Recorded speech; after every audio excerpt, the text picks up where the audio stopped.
जुदि नोंथांनि आखायावबो एबा मेलेमावबो मायबाफोर रोंगौथि एबा स्किल दङब्ला अब्ला आसाम सरकार नोंथांमोननि थाखाय मोनसे मोजां खौरां फोसावनानै होदों। नोंथांनि इसिङाव हाबनानै थाखोमानाय रोंगौथि एबा स्किलखौ बेबाराव नोंथांमोना दिन्थिफुंहोनो आसाम सरकार लानानै फैदों इन्डिया स्किल 2025 रिजनेल कम्पिटिशन। आरो बे दिन्थिफुंनाया सानब्रैनि हाबाफारिजों आसामाव खुंफुंजानो थांगासिनो दङ। फरायसाफोरनि थाखोमानाय रोंगौथिखौ दिन्थिफुंनो बे जादों साबसिन खाबु आरो मोजां सम फरायसा बैसोआवनो। बिदिब्ला बे भिडिअनि गेजेरजों नोंथांमोननो गासै खौरांखौ फोरमायनानै होनाय जागोन। बिदिब्ला भिडिअखौ जोबजासे नायलांबाय थादो। रायजोनि सोलोंथाइ मन्त्रि बिथां रमेश बेगु बिथाङा बे मोजां खौरांखौ फोसावनानै होदों।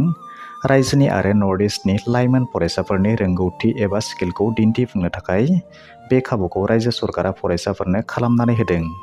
आरो बे बादायनायनि मुङानो जादों IndiaSkills 2025 रिजनेल कम्पिटिशन।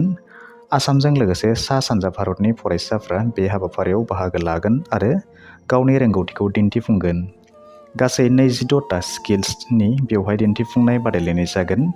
जुदि सोरबा फरायसाया बायदि रोखोमनि स्किल्स, टेलेन्ट आरो एम्बिशननि सायाव दिन्थिफुंनो रोंगौब्ला एबा गोदान माबाफोर बानायनानै दिन्थिनो हागौब्ला अब्ला बे दिन्थिफुंनायाव बाहागो लाहैदो आरो गावनि रोंगौथिखौ दिन्थिफुंदो। मा थिग नोंथाङाबो बेनि थाखाय सायख'जानो हानाय। आरो बेयो फैगौ 19 जानुवारिनिफ्राय 22 जानुवारि 2026 खालाराव सानब्रैनि हाबाफारिजों गुवाहाटी मुलुगसोलोंसालिनि प्लेग्राउन्ड थामहिनबा गुवाहाटी मुलुगसोलोंसालिनि गेलेग्रा फोथाराव जागोन होननानै आसाम सरकारा फोरमायनानै होदों। बिदिब्ला दिनैनि भिडिअ बेखिनियानोसै। आसा खालामो नोंथांमोना भिडिअखौ नायनानै गासैखौबो बुजिबाय जानांगौ। आरो जुदि माबाफोर सोंनो थाबावोब्ला नोंथांमोना कमेन्ट सेक्सननि गेजेरजों फोरमायहरनो हागोन। भिडिअखौ नायनानै मोजां मोनबायब्ला मोनसे लाइक खालामदो आरो गाज्रि मोनबायब्ला डिसलाइक खालामनानै होदो। आरो जुदि नोंथाङा चेनेलाव गोदानैनो नायगासिनो दङब्ला अन्नानै चेनेलखौ साबस्क्राइब खालामनानै लादो